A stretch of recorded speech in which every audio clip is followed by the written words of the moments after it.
Hi, I'm Liam Dann, New Zealand Herald Business Editor-at-Large, and welcome to a brand new season of Money Talks. This is a podcast about our relationship with money. We're not going to tell you how to get rich, and we're not going to try and pick the next interest rate move. In this series, I'll be talking to some interesting New Zealanders about how money has shaped their lives and what they've learned about it through the years.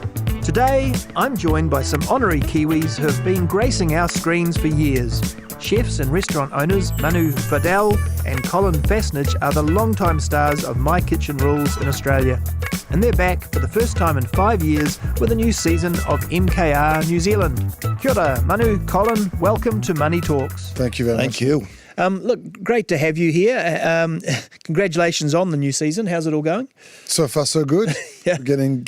We're getting fed. We're getting some great food. Some of the best food, actually. Yeah. Did you ever anticipate sort of, the expansion into a Trans-Tasman franchise? Well, sure. Well, I'd love to do it worldwide. Right? Well, we're actually planning to go to India next, aren't we? The biggest market. MKR India. Yeah. Okay. Well, look, this is a podcast about money, our relationship with money, how it shapes our life and things like that. So I guess I could start by asking you, what were your first memories in your life of having money, Manu? Can you remember the first time you held it in your hand, something like that? Well, I suppose as a kid, if you get given, at the time it was 10 francs, $10, let's say. Of course, money is just, it's what drives the world, isn't it? And you get told at a very young age when you want to buy sweets or a cake or whatever, it's money. And I grew up with being brought up by the single mother with 2 kids, so my mum didn't have that much. So when we got given something, it was very appreciative. Sure, yeah. Communion in Ireland. Yeah. You made your communion, like when you're 7. Right, yeah. And you go around and visit all your aunties and your friends. And you get a big cash. payout. And I thought I was a millionaire. Yeah. So where did the money go for you guys? If you had pocket money or you got a bit of money, like the communion, did it go down the shop and sweet treats? Or No, I used to go to the cinema or something like this. Yeah, or if you wanted, I think my parents were quite, if you wanted something, you saved for it. I wanted a drum kit, you're going to have to get a job or maybe 2 jobs to save up and buy it. So, you know what I mean? Not everything was just handed to you. Yeah. I mean, for me, it's like I started working when I was 15. So, and I think I was getting paid at the time like $500 a month. So it was a lot of money, but it wasn't. Yeah. See what I'm saying? So you quickly appreciate, and that's the difference between the kids we have now, and I think it's not their fault, it's our fault. Yeah. Because we tried to give them what we didn't have. Yeah. It's not a great lesson, isn't it? So if my son is 18 now and I just give him an old car, but now he needs to put petrol in it. So the car is his, but I'm not paying for anything else. So if he wants to drive the car, he needs to work to put the petrol in it. Yeah. What were the jobs? Did you did you have part-time after school jobs? When I was in school, I worked in a supermarket. I was in the fruit and veg section. Yeah. That was the loosest section ever. Yeah. Right? And because we used to be out the back with the pallets and bringing in all the stuff from the trucks, and then all those, the way you stack those apples. Yeah. I was really bad at that.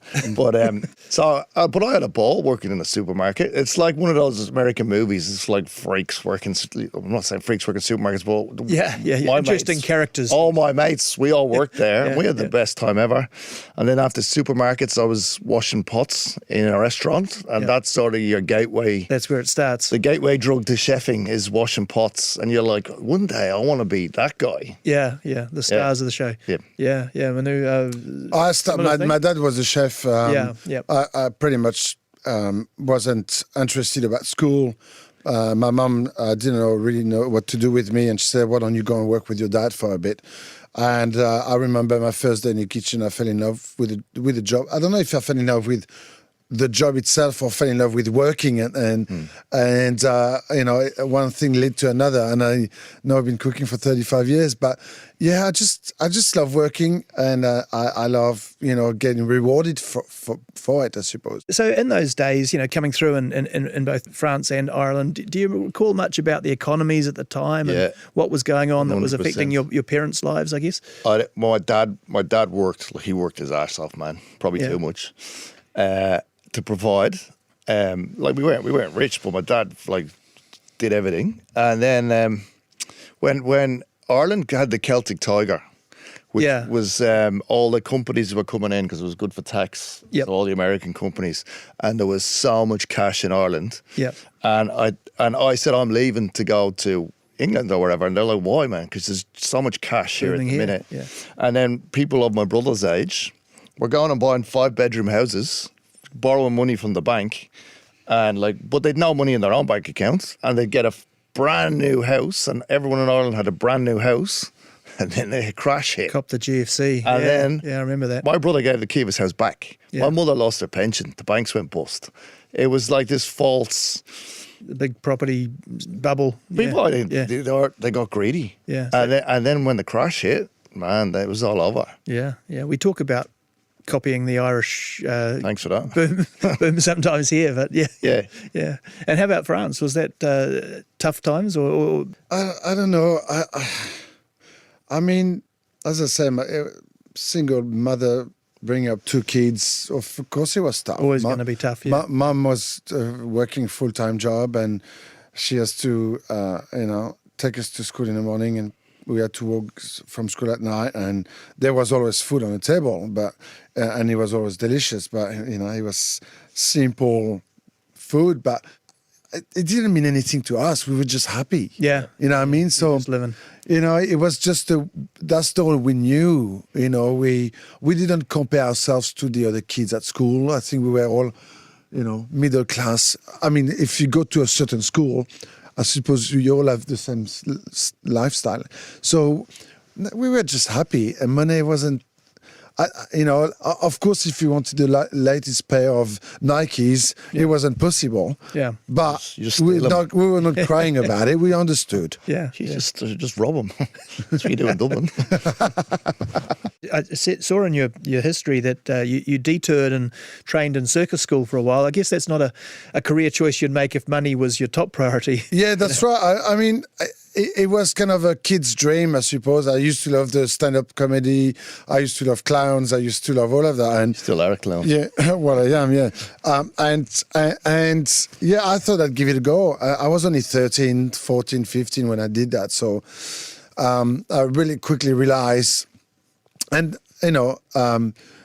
the circus kind of was dying at the time, so it wasn't something that people were going, "Oh yeah, that would be a great idea." We didn't have Cirque du Soleil. Cirque du Soleil was later. Yeah, and that's like high wire trapeze and that sort of. Yeah, that's right. But that was the aim, I suppose. But then, obviously, school wasn't going well for me, and then I went to work in the kitchen, and that was what I chose to do at the end. But somehow it coalesces the combination of entertainment and correct. Food, I've right? got best of both worlds now. Yeah. I entertain and I cook.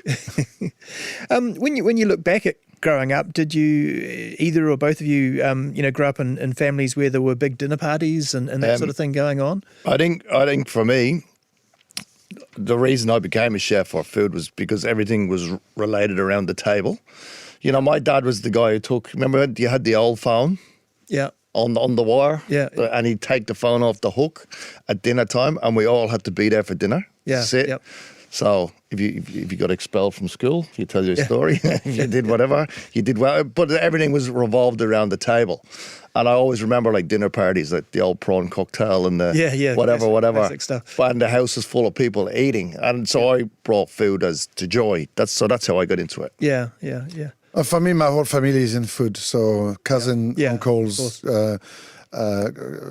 father, grandfather, great-grandfather. So even though that there wasn't much, we were middle-class people, there was always gathering and always food on the table, for sure. I mean, when you think about money and the involvement and, the expense of doing these things, how do you, did money affect the ability to host these things, to do these things, or is it more of an attitude type? I don't think so.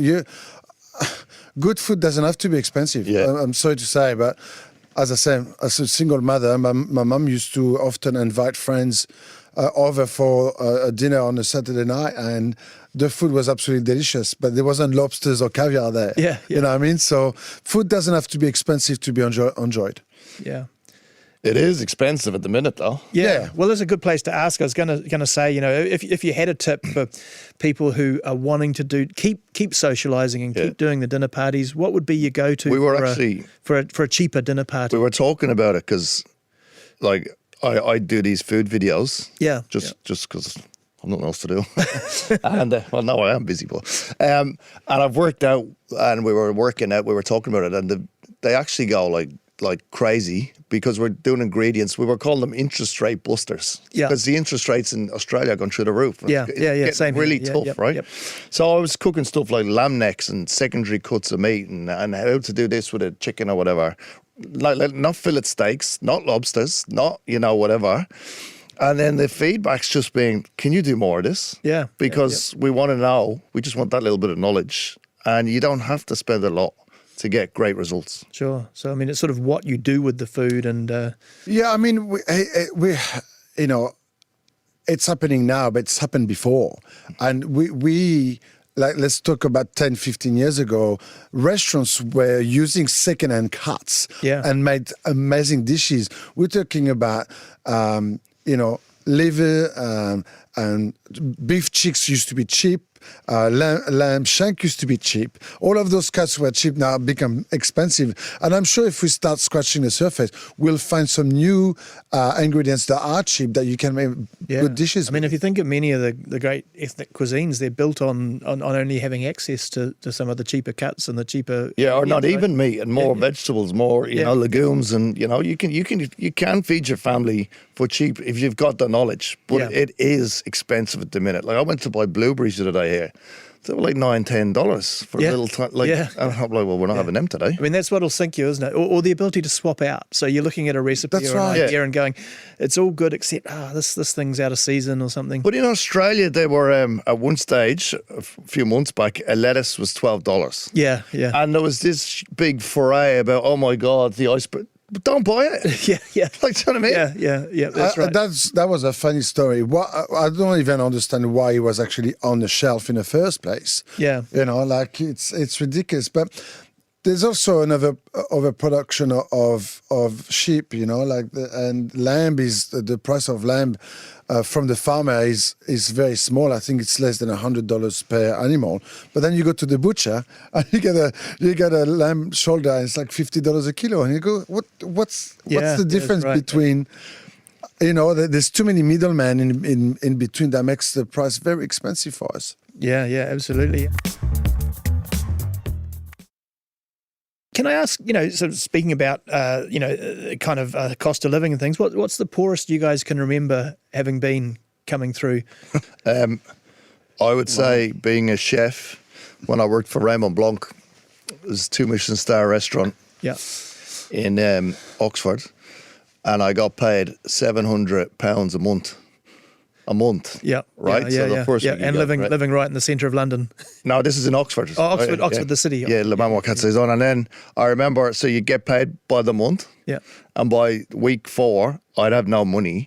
And I was like shaving other people's cheese in the shared house. Yeah. Just to get food. Yeah. Because we'd run out of money. Yeah. And we were working 16 hours a day. We weren't eating. We were like little skeletons. Yeah.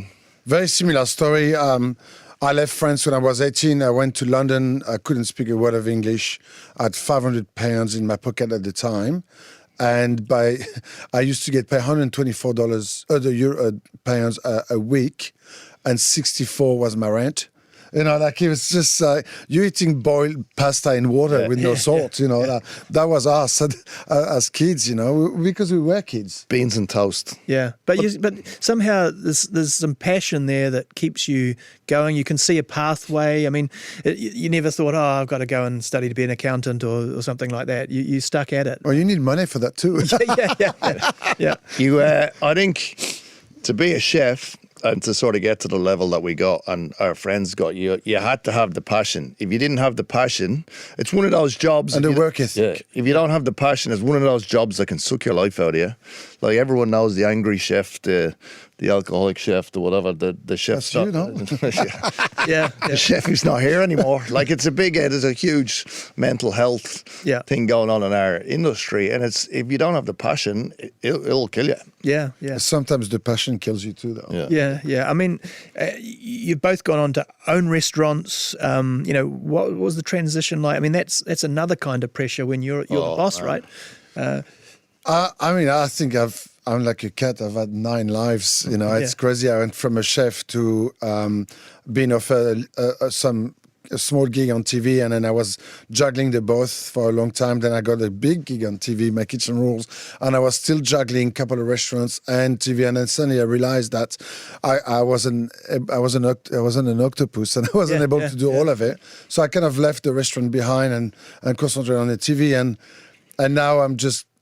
I'm doing retail, and I've got properties, and so your life changes, and you mature, I suppose, and you understand what to do with the money you may have. The business side of it. Did you learn that organically, or by losing a lot of money on the way? I've made huge mistakes and a stupid investment and opened stupid business by just having the passion and nothing else. Right. Yeah. And now I'm 50, and the business that I've got now, I'm much more mature about it, and the decision I make are different. But also, sorry, interrupt. No, it's all right. You always do that. Yeah, I know. But also the government don't help you either sometimes. Like the restaurant in Surrey Hills, I was doing 160 covers a night and was making lots of cash for 5 years. And in year 6, they brought in the lockout laws and the trams, and I was doing 40 covers a night. Wow. And me and my wife worked for a year for free. Just to pay us, because we were locked into the lease. Yeah. And it was the most horrible year of my life. Totally out of your control. You just correct. The area they just shut down the city, and we were stuck in it. And the rent didn't change. The rent was $4,500 a week. Yeah, so that's great when you're doing 160 covers a night, but when you start doing 40 covers a night, and you're working for free, there was a lot of talk about it killing the nightlife and all that. Oh, they killed the town. Yeah. Well, another question I got here is sort of around Australia and this part of the world. So can you tell me, how is it you guys both were drawn to this part of the world and ended up here? What were the events that led to here? I worked in London for 8 years, and obviously London is a melting pot of different people, and I worked with South African, Kiwis, and Australians, and I became a very good friend with an Aussie guy. And, he just painted a great picture of what the country was about. And one day I just packed up my bag and came to Sydney and to Melbourne, sorry. And I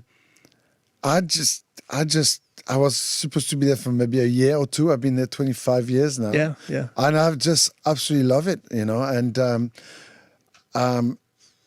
I feel like we are so away from the rest of the world, and we've got our own little world here, and I'm just loving it here. Yeah. I met a Kiwi Justin North when we worked for Raymond Blanc, and he goes, come to Sydney to this joint for a job. Yeah. And I got here and I'm like, wow. But I've been I always wanted to live in America. Yeah. And I just didn't like the mindset. Yeah. Like, obviously, it's a money show, but over there, everything's about the money. Right. Like, yeah. We need to make money. We are more laid back in this part of the world. And even Oz, there is a lifestyle. You need to make money to pay bills, but there is a lifestyle. Yeah, absolutely.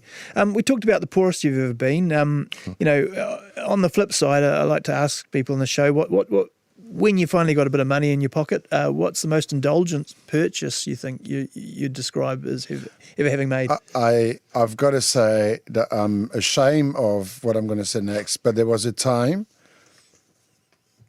where money didn't mean anything. Yeah. And COVID changed that, and I got my feet went back on the ground. Yeah. Because there was a time that I was doing so well and I made the stupid mistakes with businesses because I said, oh, it's all right, I've got money. It just keeps coming. Yeah, it keeps coming there. It was coming this way and I was losing it that way. And it didn't matter because I knew that the money was still coming in. And I lost the worth of it. Yeah. And then COVID happened and I lost all of it. Yeah. And now when I spend $100, I'm very careful. Yeah. Feel the value of it. Yeah. I'm actually glad COVID happened, as bad as it sounds, because like motorbikes, At one stage, I had 3 in my garage. Yeah. And then COVID happened. My restaurants were closed. TV wasn't happening. And my wife's like, you're paying like insurance and green slips on 3 motorbikes. Yeah. And you've got a ute. Yeah. Like, you need to cop on. Yeah. So I sold 2. Just like you start, because you're like, man, we didn't know how lucky we were. Yeah. And then you're like, why have I got all this stuff that's costing me money where people are struggling? Do you know what I mean? Yeah. I mean, it must have been brutal time for all the people you knew. I opened a soup kitchen in the car park of my restaurant that was closed to feed hospitality workers that had no money, and people would donate. Like, we didn't have a job, but it was just something to do. Yeah. And people would donate food to me, and then we'd make stuff up and we'd feed it. Then it started to become not just, it was the people who worked for the airlines, they'd no jobs. And then there'd be a queue down the road, and I was out the back of our car, and we'd feed. And then people started to help. But I was like, mate, this is real deal wake up time. Mm-hmm. You didn't know how lucky you were. And then you see people who were like turning up with their kids who were starving, and they had a job. Yeah. And I'm like, wow. It's amazing, isn't it? It's almost like, we're just still in the trauma of it, and it's hard to... Yeah. Some people haven't got out of it. We're still paying for it now. Yeah. When you think about money in your life, has it been a driver, and is it still a driver for success, or is it just a byproduct of... It's a byproduct. As I said, there was a point where I was very comfortable, sure, but it's never been the chase. Yeah. Never. I mean, going to circus school's a good, exactly. good example of that. Exactly. Being a chef is not the ideal way to make money. I'm telling you that now. It's a little bit, I mean, when I think about, the way, especially with the success of the TV, the rise of the TV chefs, I guess. And, it is a bit like the new rock stars. I mean, and I mean that in the sense that there's a lot of people having a go, and there's a few rock star jobs. That's the problem. Okay. You've got to understand that the percentage of people like us who've been lucky to enter the TV world is very, very small. Being a chef, if you're a really good chef in nowadays, and you run multiple restaurants and you're an employee, you may get $110,000 a year, but you don't sleep. You're working 24/7, and you worry. It's not like a 9-to-5 job where you just switch the computer off and you go to bed. It's very much you're always on. So you might at least do 60 hours a week minimum. So when you do the calculation of 110 divided by 60, it's not that great of a pay either. Yeah, what I mean. Yeah, that's right. I mean, I guess, is it a case of, trying to help the industry find a pathway to more stable? It's changing, 100%. People are running away from the job now. Yeah, they don't want to do it. And kids maybe they see the TV chef, they want to cut the middleman, learning how to cook and just be on TV. Yeah. And you can't do that. Yeah. But it is changed. Like, we used to do 16-hour days, and that's what you got paid. Yeah. Like, you didn't get overtime, you didn't get anything. Now, mate, you know about it if you do it now. How much has that success changed your perspective on money, but on life more generally? And I guess in a way, the beyond just the food, the fame and the TV stuff, has it changed your perspective? I think because I sort of got into it a bit later. Like, if I was in my 20s and did our job, I'd be a dick. We're very appreciative, and we are aware of. Firstly, we're not lucky to get this job. We work towards to get this job. We work hard. Yeah, we did get this job because we are who we are, and we worked hard at it. But we also know that we are lucky to have this job because we enjoy what we do first and foremost, and we get paid for it, which is amazing. You know what I mean? I think we were in the middle of the Australian version, and we were having fun, and we were like, do you know how lucky we are, like at 50, still to be like doing a job that you get up in the morning that you love to do. Yeah, I mean, I don't know. Do you guys still dream about winning lotto? Is that or is everyone does? So my lotto question is, if you dream about winning lotto, how much do you imagine winning? Okay, I know that the chance of winning is pretty, 0.0000001%. But I went back to France a couple of months ago, and I never played Lotto, but for some reason I played Lotto twice, and I was just like crossing my fingers. Because I tell you what, as much as I love working, I would also enjoy more not doing anything and traveling around the world. I don't want to win the Lotto. Yeah. I just want to pay off my house. Yeah, but that helps. I know, but I still want to do. I'd still do this. Yeah. So that's why I will never stop working. Yeah. But I will semi-retire, which means I would be able to employ people to do what I would usually do, but then travel around the world with my wife. Yeah. So maybe you don't want to win 64 million. You just want to earn 1.2. That's right. I just want to pay off my mortgage. Which is very hard for a lot of Australians. I'm sure New Zealand people at the minute. Yeah. Like my kids, like to buy a house in Sydney is it's a joke. Yeah. Like that's why they need to win the lotto. Yeah, well. Yeah, but if my kids won the lotto, they'd be little pricks. So no. You win the lotto, you buy them an apartment each, and then you let them go. No, I'm not buying them an apartment. They're in their own apartment. And so when it comes to things like, I guess that, traditional personal finance, investing, all that sort of stuff, not to get into the detail, but do you follow the basic advice on that, or have you learned some of that stuff over the years? Bricks and water. Yeah. So the property. Property. I think property is probably the safest investment. Yeah. The only problem is when you buy a house, you've got to pay tax on it. When you sell the house, you've got to pay tax on it. Come to New Zealand. We don't have a capital gains tax. And when you borrow the money, you've got to pay tax on interest on it. Yeah. So however you look at it, you always lose. But the thing is I think the best win is to buy some investment. Some certainty. Yeah. But even like the interest rate rises at the minute in Australia. Like my mortgage has gone up $2,000. Yeah. A month. Yeah, that's right. On top of what we were already paying. And it's like that you can't. It's really squeezing people. Yeah. But there's people handing their keys back. Yeah. Like their dream home. And they're just wages, they can't afford it. And then the price of food, as we said, has gone up. Your mortgage has gone up. Petrol, diesel's gone up. Yeah, I mean, if you look at it, you go, those guys got money and they can afford. The problem is when you've got money and you invest, you pay like everybody else. Yeah. You know what I mean? Yeah. So the more you have, the more you have to pay. Yeah. So it works the same way for everyone, I think. Not for the rich. We're talking about. Yeah. But also then you got that climate change thing going on. Like Australia's like, if it's not on fire, it's too hot, so they can't grow it. And then the next year it floods. Yeah. So it's like farmers and like just suppliers are just on their knees. That's had a huge impact on the grocery bills. Oh my God. And stuff, like right? like dairy farm, like it's, and they're predicting like 40, 45 degree heat this coming up this summer. Yeah. Do you guys have big grocery bills? Like you do your own shopping? Do you know my wife? I'm like, why do you need to buy 2 shampoos? Buy 1 shampoo. Yeah, but what if that runs out? Well, you go back to the shop and get another one. No, no. You buy 2 shampoos. No, you buy 1 shampoo. Well, we just had an election where our Prime Minister, they asked that question, and our Prime Minister-elect, the new guy, he said, $60 a week. But I think he was talking about living in an apartment in Wellington and eating out every night. Yeah, How much you cooked meatballs from scratch last night? What did that cost you? Yeah, I went to the shop and bought for to cook dinner. It cost me $60. Yeah. So that was just like in a supermarket downtown. Yeah. I don't know what old mate's talking about with the $60. If blueberries are $10. I think he's buying milk and toast. Yeah. French toast.